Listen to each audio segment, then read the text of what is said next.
Golf TV, waking up your game. Dave Marsh, iGolf TV, back once again.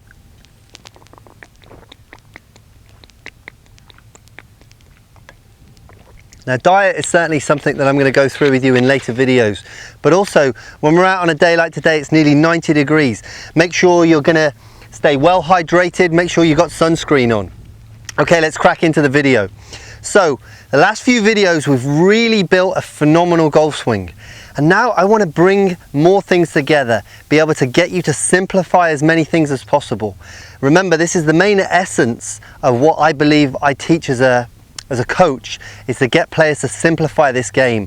I'm sure that most coaches are complicating this more than it needs to be, and I don't want to fall into that category. However, when we look at technique, when we look at physical aspects in the golf swing, there does have to be an element of science, an element of grinding out some different drills, some different positions, because you need to hit these moves to basically be able to get to a point where you can free everything up. So we've worked through the golf swing in the last few videos, and I want to basically use this video almost as a troubleshooter, tell you some of the things that I find when I'm working with good players, things that I find in my own game that I think are really going to relate to as you practice. Obviously questions are going to come up and you can fire them at me, but I'm going to tell you about a few things that I have seen when I'm practicing. So let's go first of all to the long club. I can't overemphasize enough how great the long club is. The long club gives you phenomenal feedback, because when I take this golf club back, if the club is pointing out here, I immediately know it because I can see it so easily. And if the club is pointing out here, again, I can see it. So I'm really trying to make sure that this club gets back on the line there. Now, this is a really very simple thing that I'm going to talk about, but it makes such a big difference. Now, you see this club here, basically, if I turn side onto you there, it's connected to my left hip as I set up to the golf ball. And what I see a lot of players doing is, as they take it away, they do too much wrist. See how quickly that comes away from me?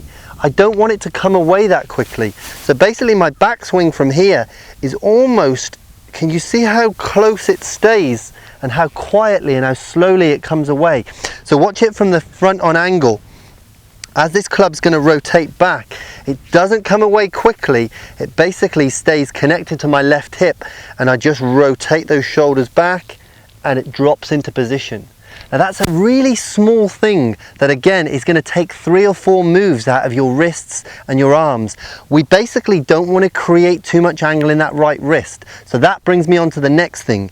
This little tip I've given you there helps to reduce the amount of angle we put into our right wrist. Look at it this way: the more we put in on the backswing, the more we've got to take out on the downswing. So when I take the golf club back, I'm basically keeping that angle the same all the way. It doesn't do this, it just stays nice and still. And you can see even back at this point here, it's almost as if that right hand hasn't moved. Now, probably the best player in the world to watch do this is Luke Donald. All the way, especially even with his driver, this right hand, it's almost as if the nail is pointing right at the ground, and it just continues to stay like this. And what that does is it helps him get phenomenal connection. And obviously we know that Luke Donald hits the ball very, very consistently time after time. Although he's not actually the most accurate from the tee, he still basically hits the ball very solid. I mean, that's why he got to #1 in the world. So that is another thing that I'll work on all the time, is to make sure that that right wrist is not going to get too flexed on the way back, or too cocked, as you might look at it. Then the next thing I want to look at is basically that we're going to stay very, very still. And this is so interesting to me, that with stack and tilt coming in, the one thing that I think stack and tilt is giving the golf industry is that players no longer move off the ball quite so much. We're not trying to move and get behind it. For a long time, players were told to get behind the ball, and this can be sort of some misunderstanding there. Basically, once we've got into position here, we're almost trying to keep our nose in that same position. And so this is a thought that I think about myself. Now, using the long club, when I set up into position there, I can get an idea how far my nose is from the ball. It's going to be around about 53 to 55 inches from the ball. Now, I want to keep that distance exactly the same. I don't want my nose to be lifting up. I don't want it to be going down and to the right. I basically want to feel as if it's very still from there, and I can just rotate around that. So those are 3 things that I think are really going to help you just kind of troubleshoot this swing.